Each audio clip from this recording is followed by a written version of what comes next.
Bonjour à tous, ici Kevin Mandibour pour la chaîne Tuto Première.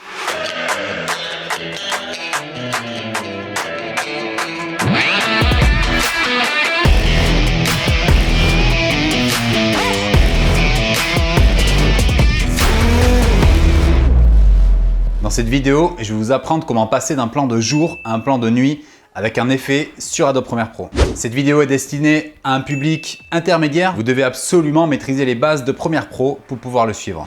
Alors pour ceux que ça intéresse, sachez que j'ai fait une formation complète sur Adobe Premiere Pro CC pour les débutants et je vous ai mis le lien dans la description. Comme d'habitude, n'hésitez pas à laisser un petit pouce bleu si jamais ça vous a plu. Ça permettra ainsi à la vidéo d'être mieux référencée sur YouTube et pour moi de vous proposer encore plus de contenu de qualité.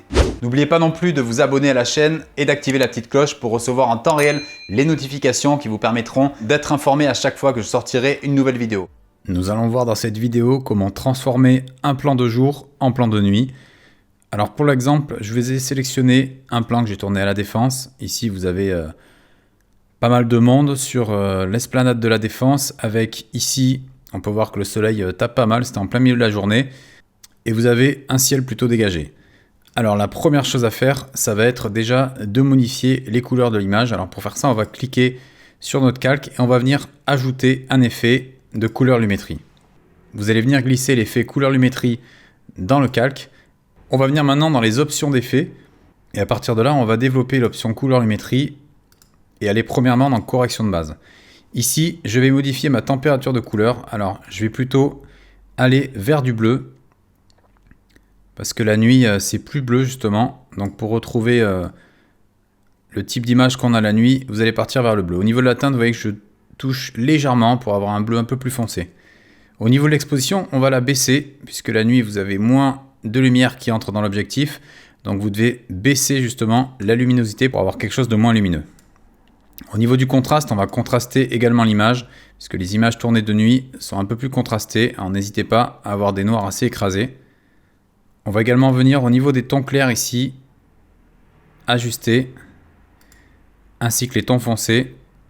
Donc gardez quand même une luminosité au niveau de l'image pour pouvoir garder une image convenablement exposée. Alors pour vous aider, vous pouvez aller dans Fenêtre ici et faire apparaître le moniteur lumétrie.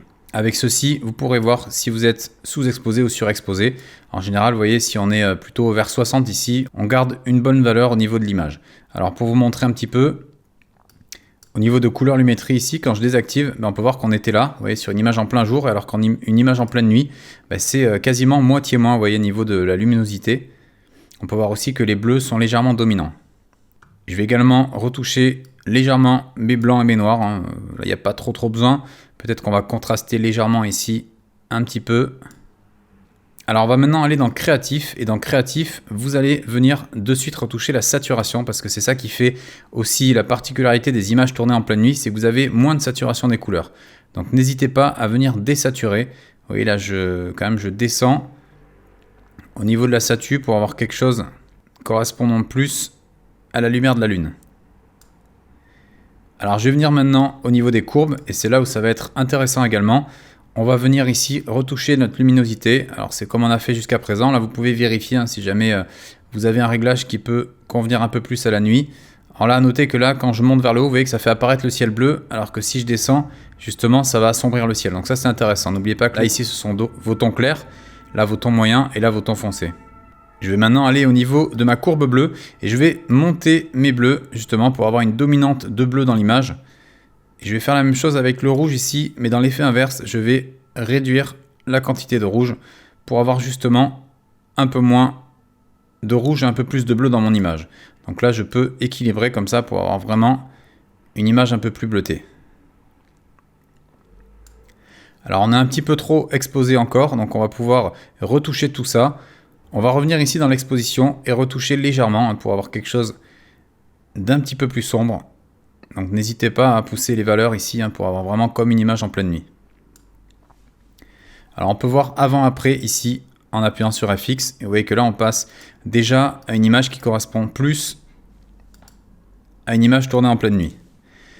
Alors ce qui va faire vraiment la différence au niveau de vos conversions jour-nuit, ça va être surtout d'ajouter des éclairages. Alors pour illustrer cet exemple, je vous ai ajouté dans les ressources ici un flair que je vous ai créé spécialement pour l'occasion. Et là, vous allez pouvoir glisser ce flair directement au niveau de la piste 2. Donc vous l'étendez sur la durée de la vidéo. Alors ce flair, pour l'activer, vous voyez que là, quand vous le mettez par défaut, eh bien, en fait, il prend toute l'image. Nous, ce qu'il faudrait, c'est qu'il soit inséré sur l'image du dessous. Donc vous allez, dans un premier temps, aller dans Options d'effet. Et au niveau de l'opacité, dans le mode de fusion, vous allez sélectionner Écran. Vous avez donc maintenant votre effet de flair qui est incrusté dans la vidéo. On va le déplacer, donc j'appuie sur Trajectoire ici. Je vais déplacer mon flair pour le mettre ici au niveau du spot lumineux. Vous voyez qu'ici, vous aviez un spot lumineux. Donc on va venir l'allumer. Alors on va venir réduire également l'échelle pour ne pas avoir quelque chose de trop gros. On va se mettre quelque chose comme ça. Et on va venir ici cliquer dans le vide. Alors vous voyez qu'il y a quelque chose qui ne va pas ici. C'est qu'on voit les bords de l'image, donc c'est pas très beau. Pour corriger tout ça, on va venir appliquer des niveaux sur cet effet pour l'étalonner. Donc je vais aller activer mes effets ici. Je vais taper niveau. Et je vais glisser mon réglage niveau dans le flair. Maintenant, je vais toucher ici ma première option qui me permet d'étalonner mon noir. Et vous voyez que direct, dès que je commence à toucher à ça, vous voyez que la lumière s'intègre beaucoup mieux dans la vidéo. Alors on va avoir encore un petit problème. Si je zoome ici à 200%, qu'on se rapproche un petit peu de la lumière, vous voyez que là, le bord n'est pas très joli. Alors ce que vous allez pouvoir faire, c'est venir ici au niveau de l'opacité, sélectionner le tracé Bézier et vous allez faire un léger tracé ici, un peu arrondi, de manière à pouvoir lisser notre flair. Une fois que vous avez entouré le flair, vous allez pouvoir ici jouer avec le contour progressif de masque de manière à atténuer le problème qu'on avait tout à l'heure. J'ai maintenant mon flair parfaitement intégré à ma vidéo et je peux visionner tout ça.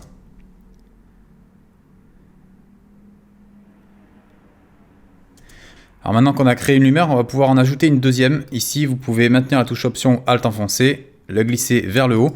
Vous allez cliquer sur la deuxième, aller maintenant dans Trajectoire et vous pouvez déplacer ceci. Donc on va pouvoir en mettre une, par exemple, en haut du bâtiment ici, comme s'il y avait une lumière qui sortait de là. Alors là, toujours pareil, vous voyez qu'on va avoir un petit problème à ce niveau-là. Donc déjà, ce que vous pouvez faire, c'est peut-être l'agrandir. Donc je clique sur Trajectoire. Je vais mettre une lumière un peu plus épaisse ici. Donc je vais carrément la mettre ici, ça va peut-être être un peu mieux à ce niveau-là. Je vais faire comme tout à l'heure, je vais dans masque ici, et vous voyez que je peux éditer le masque à ce niveau-là. Et on va pouvoir jouer sur le contour progressif encore une fois. On a donc nos deux lumières avec notre effet de nuit. Alors ce qui pourrait être pas mal également pour peaufiner le tout, c'est d'assombrir uniquement le ciel. Alors vous pouvez faire ça en créant un calque noir ici. Donc on va venir dans le panneau projet, je vais faire clic droit, nouvel élément, cache couleur. Je vais appuyer sur OK et je vais sélectionner la couleur noire, je valide. Je vais l'appeler ciel noir. Je vais pouvoir glisser ce ciel noir ici en vidéo 4. Donc je vais l'étendre à la durée de ma séquence. Au niveau de ce ciel noir, ce qu'on va pouvoir faire, c'est déjà le désafficher et créer à présent un masque à l'aide de l'outil Tracé Bézier autour du building. Donc on va faire quelque chose comme ça. Alors c'est grosso modo, vous n'êtes pas obligé d'être très précis, parce qu'on va pouvoir peaufiner tout ça après avec le contour progressif.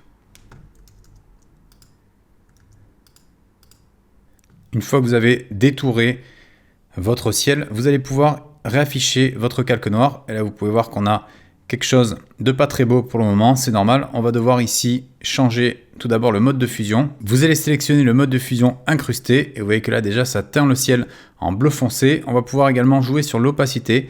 Donc, on n'est pas obligé d'avoir un ciel très foncé. On peut légèrement l'éclaircir. Et vous allez maintenant aller dans contour progressif. Et là, vous allez bourriner.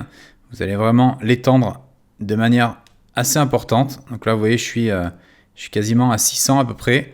Je vais jouer également avec mon expansion de masque pour faire descendre mon ciel et pour créer ainsi un effet de nuit.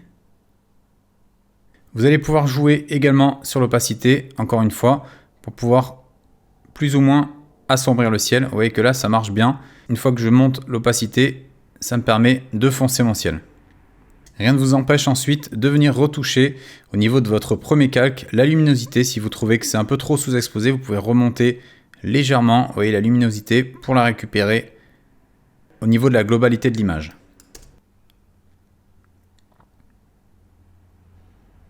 Cette vidéo est à présent terminée, j'espère qu'elle vous a plu. Comme d'habitude, n'hésitez pas à laisser un petit pouce bleu si jamais ça vous a plu. Ça permettra ainsi à la vidéo d'être mieux référencée sur YouTube et pour moi de vous proposer encore plus de contenu de qualité. N'oubliez pas non plus de vous abonner à la chaîne et d'activer la petite cloche pour recevoir en temps réel les notifications qui vous permettront d'être informé à chaque fois que je sortirai une nouvelle vidéo. Et je compte vous préparer régulièrement des vidéos sur le logiciel Adobe Premiere Pro mais aussi After Effects et Photoshop CC. C'est pour cela que je vous encourage à vous abonner pour suivre en temps réel les trucs et astuces sur ces logiciels. Et je vous mets également dans la description le lien de ce tutoriel dans sa version intégrale sur le site tuto.com. Vous pourrez y retrouver encore plus d'effets. Cette vidéo est à présent terminée. Je vous dis à la prochaine et d'ici là, restez créatifs.